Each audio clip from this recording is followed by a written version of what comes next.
レコーディングするって言ってますから。ちょっと待ってね。はい、こんにちは。はじめまして。ありがとうございます。エリと申します。名前はエリです。So now I will shift to English. Hello, everyone. Welcome back to RadioNatura. Today's guests are people I cannot wait to introduce you. They're actually joining us from Japan. They're both survivors of the Nagasaki-Hiroshima atomic bomb dropped on August 6, 1945, and they'll speak to us about their story and thoughts on climate action. We also have Yokoyama-san, who will kindly translate for us, who's working for the Matsunaga Institute for Peace. And again, it's an honor to have you all in this call. Dozo yoroshiku onegai itashimasu. So we have Mr. Shohei Zuweki and Mr. Yoshiro Yamawaki. And I hope I'm pronouncing that right. And Mr. Tsuzuki was 18 years old when he was exposed to the atomic bomb dropped in Hiroshima. He was a college student and was actually in a factory as part of a service for a country during the war. He was severely injured and suffered from burns, but he never lost his passion for learning. He became a math teacher after the war, and he started to study English at the age of 90, which is very impressive. And now he's 93, and he has a dream to share his story around the world, and so we're very excited to have him. And we also have Mr. Yoshiro Yamawaki. He was 11 years old at the time of the atomic bombing. He was at his home, which was located about 2.2 km from the Hippocenter, with his twin brother. The next day, he mentioned that he went to look for his father, not knowing he was walking towards the Hippocenter. And his most painful experience was burning his father's body where he was killed. And he started to share his atomic bomb experience after retiring at the age of 60. Since then, he's been sharing his story for more than 20 years. So we're very excited to have you both. So let me start with the first question. I guess despite the pandemic, your determination and awareness to share your story seems unstoppable. And I remember visiting Hiroshima last year through the Rotary Center, and I was exceptionally moved by the kind of Peace Park and the Atomic Bomb Museum replication. So I don't get to visit there every day, and you live in those areas. So can you tell us a bit about the day, a bit about your story, and what were you doing the day the bomb was dropped, and how old were you, for our audience to get to know just ちょっとだけ a little bit of your story? はい、ですね、コロナバイル新型コロナウイルスが、感染が拡大している中でもお二人の話を聞いていると、お二人を、止まることなくずっとこのお話を共有していかれるんだろうなというふうに思いました。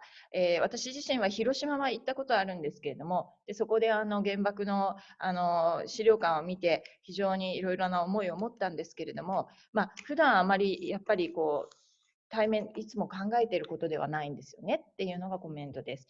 で、今もう聞いたんですけれども、今度彼らが持っているその聴衆のためにちょっとお二人の1945年8月9日の出来事を非常に短く今一度共有していただけないでしょうかということで、年齢とかどこにいてどんなことが起こったかというのをお二人にというちょっともう一回共有してくださいということで、あまり長くならないように、じゃあ月さんから日本語でもいいですよ。日本語でいいです。18歳で、師範学校の学生だったんで、当時勉強がなくて、工場で兵器を作らされておったんですが、寮で生活をしておって、学校の寮がちょうど中心地から 1.8 キロのところにあって、そこで被爆をしたんです。で、普通 1.8 キロというのはもう体めちゃめちゃになって、谷口住みてるさんも 1.8 キロ。で、もうめちゃめちゃになって、何日か後にはみんな死んでるんですが、私は偶然に布団のおかげで助かっております。それから何番言うてやったかな。じゃあ、あれはどうですか？救護所で親に。大丈夫ですか？救護所の話しますか？救護所の話もちょっとしますか？大丈夫？そうですね。それから、隣町に救護所ができたからそこまで行けと言われて、もう歩けなかったんですけれども、もう最後の力を振り絞ってみんなと一緒に励まし合いながら行ったんですが、途中家が全部倒れているんですね。で、それを見てびっくりして、一発の爆弾でそんなに倒れるっていうことはありえないと、もう自分で思い込んで、これは寝ている間に大空襲が長崎にあったんだと思いながら、で、長屋で行って、で、そこで翌日、家族に助け出されて、あとは家庭療養をしております。もし助け出されなかったら、まあ、いわゆる谷口さんも1.8キロで同じ、被爆をした状態で長与に行ってるんですね。だから何日かのうちには2人一緒に大村の病院に行っとるはずですけど、私は家庭療養をしました。So I just gonna briefly translate. If you need any questions, you can ask me later. Is that okay? 大丈夫? Okay, so this is Tsuiki-san's story about his experience in atomic bomb. He was 18 years old. He was a student at the Nagasaki Teachers College, but at that time, during the war, he had to work at the munitions factory. When the bomb dropped in Nagasaki, he was sleeping in his dormitory, which was 1.8 kilometers from the hypocenter. Usually, many people, including famous Hibakusha called Sumiteru Taniguchi-san, who was injured severely when he was walking nearby. Usually you will suffer severe injury, but he was lucky because he was sleeping in futon. So that saved his life. After that, he started to escape from his dormitory with his friends in the dormitory. He was hardly walk, but probably it was his last strength to make him go to the first aid center in the next town. He remembers seeing the houses all destroyed on the one direction, and he was so surprised, and he never believed that a single bomb could destroy a town. So he thought that while he was sleeping, there was a huge air raid in Nagasaki. Next day, his family found him in their first aid center in a town called Nagayo, and he was rescued. And he's still thankful because if they found them, if they didn't found him, he would be one of those people who perished at the first aid center. So this is a brief translation of Tsuiki-san's experience. So now I want to ask Yamawaki-san to talk about his experience. お願いします。私は11歳、国民学校6年生の時に爆心地から 2.2 キロ離れた自宅で被爆したんですね。で、兄は原爆の後、私たち2人は自宅で被爆して、兄はですね、1時間ぐらいしたら、動員先の工場から帰ってきたんですけど、父は翌朝になっても帰ってこなかった。それで兄と双子の兄弟3人でですね、父を迎えに行った。そしたら、父の工場は焼け落ちて、父は死亡してました。で、私たちは兄弟3人で父を焼いてですね、翌日骨を拾いに行ったんですけど、父の遺体は半焼けで、ほんの少ししか骨が拾えなかった。それが一番なんか心残りですね。So Yamawaki-san was 11 years old at the time of bombing. He was in the last grade, 6th grade in Japanese elementary school at that time, which he was exposed to the atomic bomb in his house, which was 2.2 kilometers away from the hypocenter. He was with his twin brother. He was waiting for his family. 1 hour later, his older brother came back, but his father never came back. So the next day, he and two brothers decide to look for their father where he was working in a factory, and found out when they reached there, he found out that his father was killed because of the bomb. They had to cremate by themselves, and the next day they went back to get his bones to put in the grave, which is Buddhism custom in Japan. But he still, to this day, he regret that he couldn't do the proper burial. He couldn't get enough bones to bury his father properly. So these are the brief experience of these two hibakusha. Thank you so much. Arigatou gozaimasu. I think that the points that were raised were excellent, and I'm just moved and inspired by their stories in general. I think what the two stories I think for me share in common is kind of this idea of awareness and also ability to kind of want a greater sense of peace. And one question I have is the bombs. I want to shift the conversation a bit about their thoughts on climate. So the bombs dropped in Hiroshima and Nagasaki have short and long-term effects of radiation and thermonuclear detonation on the environment, right? Radioactive particles can actually travel and they can contaminate land and water for miles, and they can also harm like aquatic life, like fish, for instance. So and the kind of genetic mutations can also harm plants and animals following contamination. So as contamination can occur for decades. So I wonder, what are your thoughts on environment and the sustainability implications of what you experienced or what you see the aftermath of the atomic bomb?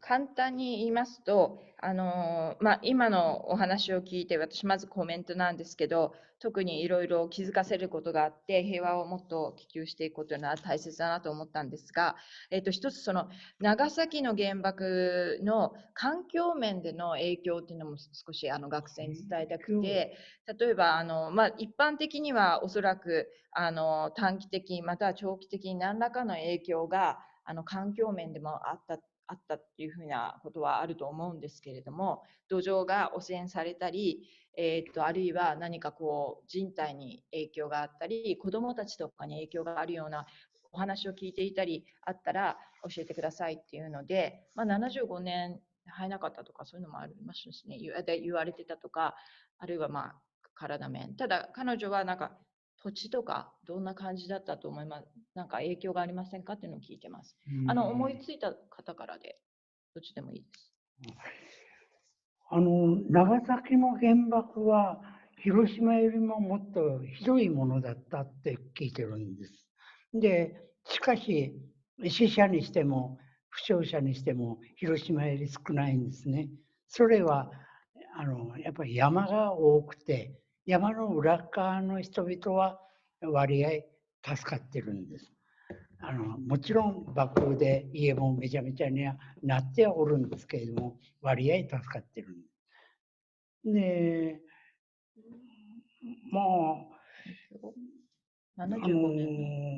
これまでの間にですね、やっぱり被爆者は割合早く死んでおりますね。それははっきりしないんです。で、だから政府もこれは被爆のせいで死んだということは認定はなかなかしないんですが、しかし私はやっぱり被爆のせいで割合早く死んでるんじゃないかなというようなことを思っております。だから私自身は知らないで中心部に行っていないんですね。で、だからそして早く遠くの方に避難を試これも知らないで中心部より遠くの方に避難をしたというような、いろんなことで放射能の影響が非常に少なかったと自分では思っております。Okay, so the answer, like Siki-san, is first, what I know, what I understand is atomic bomb itself was more powerful than Hiroshima. If we talk about Nagasaki, Nagasaki one was more powerful, features plutonium. Actually, I'm just adding this as for your information. And however, the damage itself and also the number of deaths was smaller than Hiroshima. And it is because our landscape is very unique, surrounded by mountains. So there is a severe damage in part of like near hypercenter and part of the city, but the mountains actually protected people and the town itself from the bombing. And he is not so aware, or he is not really expert on the environment. However, he knows a severe effect of the radiation, which caused early death of many of the Hibakusha. And he was lucky to arrive longer, but however, many of us couldn't verify that it was actually because of the bombing, because the government, unless government accepted legally that reasons of the death is caused by atomic bomb or not, is very difficult to be approved. But personally, I know many people, Hibakusha, died earlier, very early. So it's not really environmental cause, but definitely the radiation effect on human beings. So this is, and just for your information, can I add something? Yes. Yeah, okay. This is just my information is right after the atomic bomb, Nagasaki people, there was a rumor that for 75 years, we will never see any plants growing on Nagasaki. But in 3 or 4 years, it came back. So people were surprised.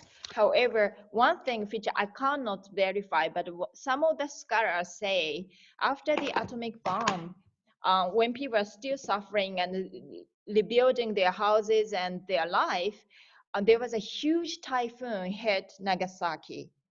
And what Nagasaki is famous for typhoon, I think. This year, I had the biggest typhoon I ever experienced in my life in Nagasaki. But this typhoon, some of the people said that it was a blessed wind and rain because the radiation which was contaminating the land and river actually took some of their like these radiation things away. And actually some people clearly mentions, and some medical doctors say that after that some people started to get better, but after 9th of August, within 1 week to 2 weeks or 1 month or 3 months, so many people died. So many people died. So definitely there was a contamination to the land because some of the people just touching some of the remains of Urakami Cathedral, which was destroyed by the atomic bomb, got burned. That's what I heard.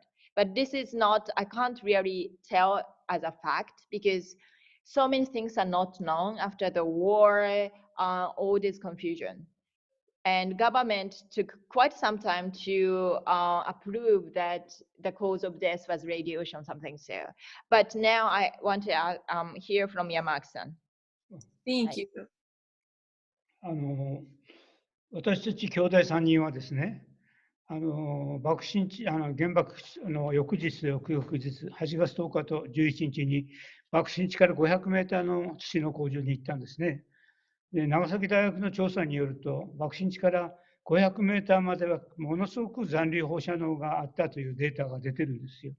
それでその時に、残留放射能の影響を受けたんだと思うんですけど、私は被爆後20年ぐらい経って、被爆直後はなんか脱毛現象とか歯茎からの出血があったんですけど、それは1ヶ月ほどで治ったんですね。でも20年ぐらい経った頃ですね、肝臓とか腎臓が悪くなりました。それからそれがずっと続いて、今度は50年ぐらい経った後ですね、胃がんになったんですね。それで3つ上の兄も前立腺がん、双子の弟も大腸がん、私は胃がん、3人ともとうとうがんになる、50年後ぐらいにがんの影響が出た、がんになった。それは多分その8月10日、11日のワクチンワクチン地のすぐ近くに行った時の残留放射能の影響ではないかというふうに思っています。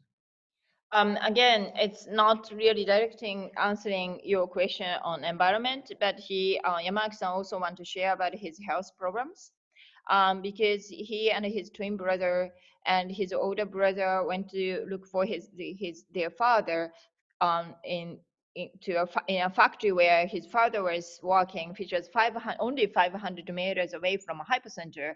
And according to Nagasaki University's research, within 500 meters, there was a lot of radiation remaining for a while. And definitely those who entered that area had some medical health impact. First, he suffered from losing his hair and blood from his teeth, gum in the mouth for 1 month. And it stopped later, but 20 years later, he found out his kidney was damaged along with other organs. And actually, he had to go through the operation for cancer 50 years later. And his older brother and twin brother, everybody gone through the cancer surgery because they all suffered cancer, actually the multiple times. I also I'm going to ask them again about the environmental aspect, if they know anything, if you are still interested in it. That would be wonderful. No, what they have shared so far and what you've added has been wonderful. I think it's very interesting to think about, like, after 75 years, there not being a plant. And also what I think Shohei-san mentioned about maybe kind of the role that trees played in that, and how Yoshiro-san mentioned kind of the radiation still in the body and affecting that was insightful. I guess my follow-up question is, despite not necessarily knowing, maybe being as connected to the environmental implications, like, do you, Yoshiro-san or Shohei-san, feel connected to nature more now? Do you feel it's something we should think about much more deeply, or maybe the focus should shift somewhere else in terms of your experience? It may be a little bit difficult to translate it, like how they feel connected to nature can be a little bit jumping into quite different theme. Can you elaborate on it? Because atomic bomb is like something they couldn't do anything. Right. And then your question is, are you feeling more connected to the nature? Can you elaborate on it? Yeah, So it's for sure. Yeah. So it's clear. You know, that's an excellent. Yeah. So what I'm saying is, in the talks that they've given, Shohei-san mentioned that because of radiation, many people kind of died of cancer, and he said that he's lucky to be alive. And Yoshiro-san mentioned that he wants to make sure Nagasaki is the last place on earth to suffer the atomic bomb. And so I'm curious, like, these points are excellent points to make. But in this process, should we start rethinking any other aspect? It doesn't necessarily need to be connected to nature per se, but in order to get to this goal, what should be something we start thinking about much more deeply? Is it connection to the environment? Is it connection to self? What is it? That's what I'm trying to ask. Okay. Yeah. で、お二人に質問なんですけれども、あとなんていうかお二人の話で、津木さんも生きていたのが、非常に幸運だったり生かされているというコメントをされたんですけれども、またお二人が長崎が地球上で原爆を体験する最後の年でありますようにとおっしゃったときに、その地球っていうところにちょっと考えるところがあって、この地球に生きるものとしてこう同じゴールをなんていうか目指すために私たちが例えば環境であったり、人権であったり何かですけれども、特にこう深くこうフォーカスして一緒に働くことができるようなそういう分野っていうのがありますかっていうか、どういうところを考えていったらいいでしょうねっていうのを、ちょっとすいません、通訳が難しいんですけれども、その地球というところから人や人類とこう特に一緒につながっている感の中で平和を追求できたらいいと思うんですけど、それに対してちょっとメッセージが欲しいみたいな感じです。ちょっとね、抽象的なんですけど、私はまずですね、世界各国のリーダーですね。ロシアだったらプーチンさんとか、アメリカだったらトランプとか、世界のリーダーがまず爆心地に来てですね、被爆地がどんな被害を受けたのかということを見てほしいと思うんですね。そしてそれを持ち帰って自分の国でもそれを PR して、核兵器というのは絶対人類悪であるということをですね、自分の国民に知らしめる。それが第一歩ではないかなと思うんですね。Okay, so I'm going to translate it. Tell me if I didn't translate. Maybe I failed to translate well about your question. Then, so the question, the answer was out of like question. It was different. You can ask again. But what Yamaki-san said, when I think about living as a global citizen, or like in this same earth, what I really want to focus on is what leadership of the world leaders. If he feels more like want to be connected to the world, because and he thinks every single leader, especially those who possess nuclear weapon like United States President Trump or Russia Putin, should he wishes all the leaders to come to Nagasaki and see the hypocenter here and know about what we gone through. And he wants all these leaders to go back to their country and share this story in their back home, so people will know that this humanitarian disaster, like evil thing that human can cause to other human, will be more known to the world, and so the people we can like kind of work together towards it. やっぱりね、今一番問題になっているのは核抑止論だと思うんですよ。核を持っているから20世紀の第一次第二次世界大戦のような大きな戦争が起こらない。それは核のおかげだという理論なんですが、そういうこともあるかもしれんけれども、やっぱり核が存在するというそのことがやっぱり地球を不安定にさせるし、仲良くみんなしていかなきゃいけないということにもやっぱり、ちょっと、これに戸惑いが出てくるんじゃないかと思うんです。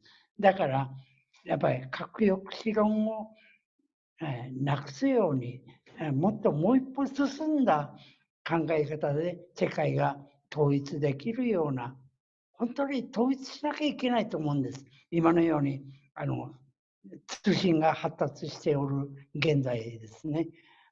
で、そういうことによって世界の平和が、本当の平和が出てくるんじゃないかと思います。Okay, brief explanation. If you're recording, I can translate it straight again in more precise way. But Sigi-san is just following up what Yamaki-san said, and he thinks it's one of the things that he makes the world unstable and making each other not a friend but like enemies is because he believes that it's because of the existence of a nuclear weapon, and he doesn't believe in nuclear deterrence theory, meaning that the force and fear can maintain the peace. That kind of theory he disagree with, and rather than that, he thinks that every citizen of the world can unify together and work together for a common goal. And he said, now, I mean, look at all this communication that we have, and it's so easy to connect to the world. So he thinks that in order to achieve peace, we should like get united. Sorry, you can ask again in a different way, I think, because I don't know if I did well. I don't think I translated well. You did excellent. No, I think that those answers were excellent. Yeah, I appreciate that. Okay. I think thank you. Arigatou gozaimasu. I think both points are excellent. So I guess if they're anti kind of atomic bomb, and they've obviously suffrage of the atomic bomb has been evident in their lives, what could be a good response to the opposite side of the debate? This is interesting. もちろん核を犠牲を見たお二人にとっては核を保有しているということ自体は反対されていると思います。ただ彼女はアメリカの人で全く正反対のことを言う人たちに対してどのようなメッセージを伝えますか？どっちからでもいいです。持ってないと守れないって思う人たちがね、世界のリーダーたちを持ってね。まず核兵器を持っていれば自分の国は他の国から核兵器の攻撃を受けないというね、それは幻想だと私は思うんですね。もう本当にやろうと思えば遠慮なく私はやると思いますよ。だから、One thing is Yamawaki-san said that why he simply think it's just an illusion that if you have a nuclear weapon, nobody's going to attack you. People still fight or do something awful to your country.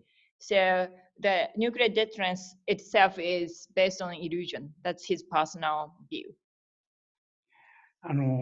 やっぱり核を持っているとこの核によって自分の国が攻撃されることがないと、そう思うんですが、その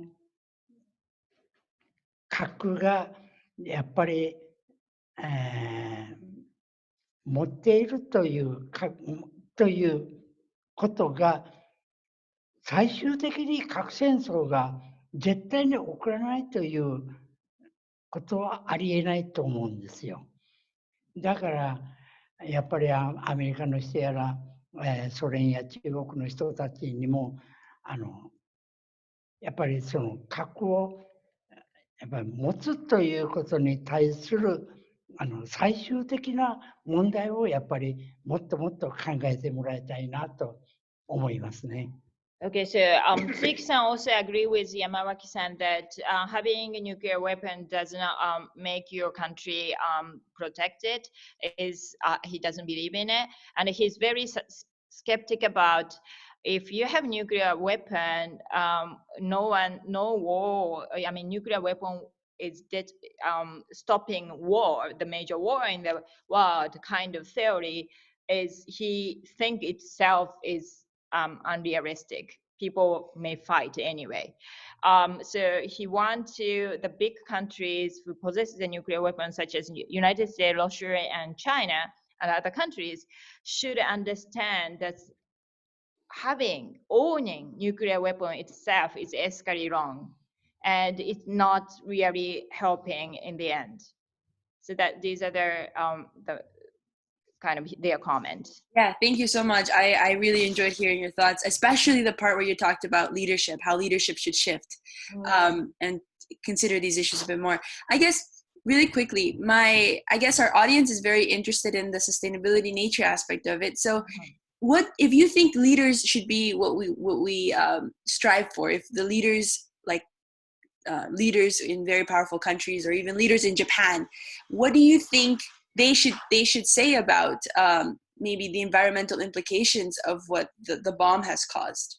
Do you think they should bring more awareness? Do you think it's more from the people to decide what that looks like? Does that make sense, Yokoyama-san? Yeah, I will try. Yeah. So 彼女はアメリカ人なので今大統領選が控えていて、特にリーダーに対してどう働きかけるかっていうことにすごく関心があります。ですから被爆者の方としてこの持続可能な地球を作っていくために、例えば原爆を理由とかにして、だからその地続可能な地球を守っていくために私たちがリーダーに訴えられることって何でしょうねって言ったんです。なかなかあれなんですけど、ちょっと難しいですよね。ちょっと環境に興味があるみたいなんで、原爆の環境に対するインパクトとかも知った方がいいんじゃないかと。日本では核廃絶という声が非常に強いんですね。でもそれを積極的にやるべきなのはロシアとアメリカなんですね。というのは1万4000発近くの核兵器がある。その大部分はロシアとアメリカが持っているわけでしょ。だからその2つの核保有国、大きな核保有国がですね、率先して両国が話し合って率先してそれを減らしていくということをやらなければ他の核保有国はね、やっぱり減らしていくということはないと思うんですね。だからそういう今の核兵器をたくさん持っている国同士がまずですね、核兵器を減らそうじゃないかという話し合いをね、率先してやるべきだろうと私は思うんですけどね。So Yamawaki-san is to sustain his basic point is really for the sustainable Earth, nuclear abolition is inevitable. He doesn't believe as long as nuclear weapon is around, it will not really it's a danger to the Earth. And what he really wants the people of the leadership to think about is really the big country like Russia and US will seriously keep on talking about how to completely abolish nuclear weapon, which there is 14,000 nuclear weapon around the world at now. And Japan has been, making the voices about this, but we don't own the nuclear weapon. We are not the big countries like Russia and US. So he sincerely hope that the responsibility of the leadership of these countries are huge. So they have to be a model. Unless they will take the initiative, people will not follow. That's what if he ever have a chance to talk to leadership, he's gonna talk. Yeah. 核をなくしていくという力はアメリカやソ連だけじゃないんですね。それに頼っている核の傘の国、日本とか、ヨーロッパの各国とか、オーストラリアとか、カナダとか、それに頼っている国もやっぱり核抑止論を持っているわけなんで、もうアメリカの国民だけを本当は責めるわけにいかないので、日本自身が私たちがやっぱり日本の政府にそういうことが間違っているということをやっぱり言うようにしなきゃいけないと思っております。So Suki-san is adding to Yamawaki-san again, but he's making sure that we are not really criticizing US only, because in Japanese policymakers of Japan also think that some of them think that nuclear weapon of US is actually protecting Japan from the another risk outside of Japan. And so what I think that we Japanese also have to keep on really talking to our leadership that this issue is really serious. So this is what he added. Again, I'm really translating in the very rough way, very brief way. So if you want to get the precise translation, you can just share the recording and I will make sure what exactly they are talking. Thank you so much. You're so kind. I think those questions, those answers so far, how you've summarized it, are great. And I guess I want to be mindful of time as well. But I guess what I'm curious about, and maybe this is just maybe a misconception of me, is in Japan there is this very great kind of effort of connection to nature in some way, right? Maybe through kind of the not religious, but maybe traditional customs of how connection to nature somehow. Maybe I'm wrong, but has this at all influenced maybe this idea of how Japan is not only connected to people but their surroundings? Has this impacted Yoshiro or the or the other kind of person's kind of thoughts on what their message is at the end of the day? Like, has this been something they've thought about, that you've thought about when it comes to talking about nuclear weapons and going beyond that and achieving peace? Has that been something that has crossed their minds when you are promoting peace in the world? Maybe it hasn't, so I'm curious. 彼女のちょっと考えが変わっているので訳すのがとっても大変なんですけど、彼女はいきなりちょっと唐突なんですが、彼女は日本に来てから日本人がこう自然の在り方とか、そのまま物事の在り方とか、あとは自然との関わりとかがすごく宗教的でもないけれども、なんか特別持ってる人たちであると思ってる。2年間勉強して思ったんですよね。言ってるんですよね。なんかすごくこうよくわからない部分だけど、そういう中でこうお二人がこう生かされていったりするところの中で、なんか特にこうその自然との関わりを特に感じることありますかみたいなことを言ってて、特に彼女はそこからこうなんていうか平和への思いって、日本人が持ってる平和への思いっていうのもなんかいまいちこう海外と違うみたいなんですよ。なんですかね、こうなんか違うみたいに思うらしいので、特に彼女が引き出したいのはありませんって言えばそれでもいいんですけど、そのなんていうかこう日本人の持ってる自然への思いみたいなものの中でこう平和を訴えてるその思いってなんていうのかな、結構アメリカと違うんですけどみたいな感じなんですよね。なんだろう、わからないです私には。ただ多分おそらく聞きたいのがやっぱりその一つ生かされていたり、そういうこう流れの中で、仏教的なところを見てるのかなと思って、そこにどういうふうななんかとか思ってんのかなって言ってるんですけど、ちょっと難しいです。その特に環境とか自然との関わりとか、日本人がすごい強い思いを持ってると思っています。ちょっと難しい。ちょっと難しいけど、何かありましたら、ちょっとね、伝えきれない。なんかね、こう、ずっとさっきからちょっとずれてるね。例えば長崎で言えばですね、爆心地西海、あそこの山王神社の大クスの木がですね、原爆で枯れそうになったのに生き返ってあって、それをすごく大事に、なんていうのかな、こう手入れをしてね、焼けた幹をこう埋めたりして大事にして育ててる。そして、一つの原爆のシンボルみたいなようにこう育ててるというような、そういうところは非常にこう日本人的ななんていうか日本人独特のものだなという気がしますね。One of the things when we promote peace in Nagasaki, which answer your question related connected to nature, is we have a shrine called Sanno Shrine, which is I think 600 meters from the hypocenter. And there is this tree called Kusunoki. I can translate later. It's a famous tree, the big one that you have in US as well, I think.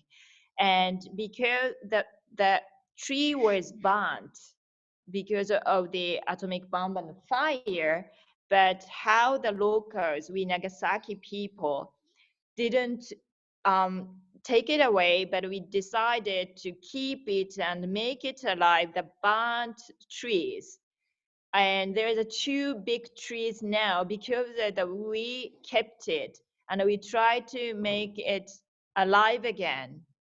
And this is how we how we respect the nature. And also now these 2 trees a symbol of peace in Nagasaki. And I think Yamawaki-san said that this is probably may be a little bit unique in Japan, that all this keeping the trees and making the trees alive, which was the victim of the bombing, and alive and make it a symbol of peace, and the determination of keep it forever in the future is very unique.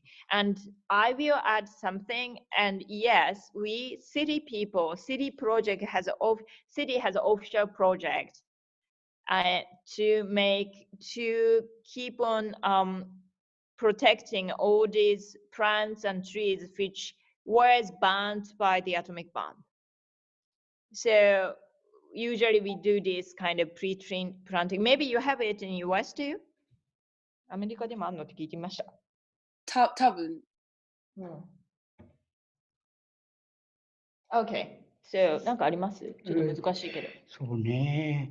日本人は確かに自然と、親しくしていくとか、自然の中に物事をこう見つけていくっていうのは、なんかそれが東洋的な感じもあると思うんですよね。で、東洋じゃない人たちと特に違うことはないはずなんで、やっぱりそこに今後の世界全部が話し合いをしていく中で、そういうものの考え方っていうのはだんだんこう同じものになっていくんじゃないかな、そんなことを感じている。Suiki-san said that, yeah, sure, we Japanese has very kind of attachment to the nature. And maybe some people might find it very Asian thing, but he believed that, of course, we share, all the people in the world share this sentiment or attachment to the nature. And he thinks that this is a common ground or common language to like think about peace together. And in the future, he hoped that we will really kind of share this kind of way of thinking, like attachment to the nature and the peace. That- 大丈夫? That's wonderful. That's wonderful. I think I love those responses. I think it gave me a lot to think about. Okay. And I know we're towards the end of the interview, but I guess I have two follow-up questions.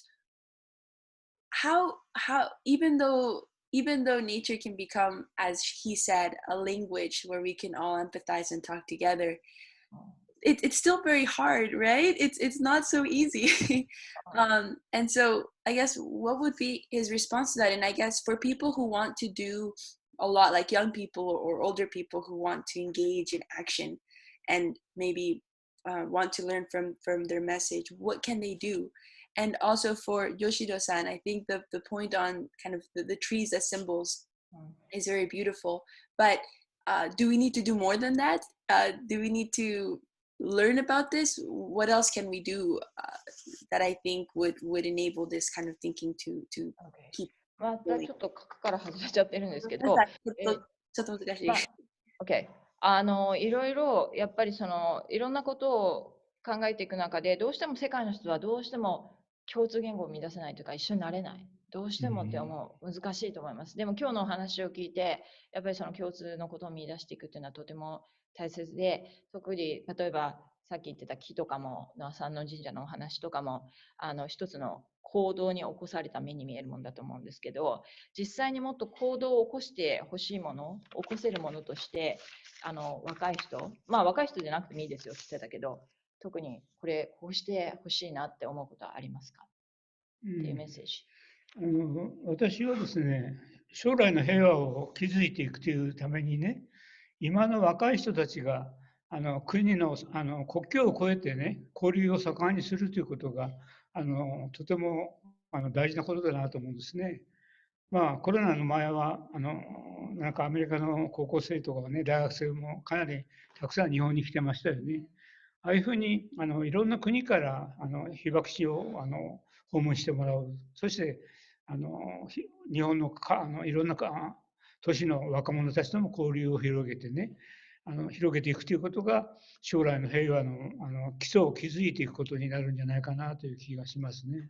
So Yamawaki-san said, in order to really go forward to the peace, and if he think about the action, especially for the young person, it's quite simple. It's just interact with somebody from overseas.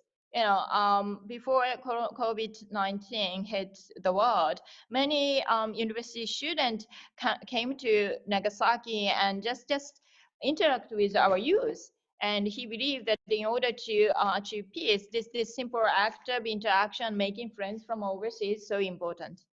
はい。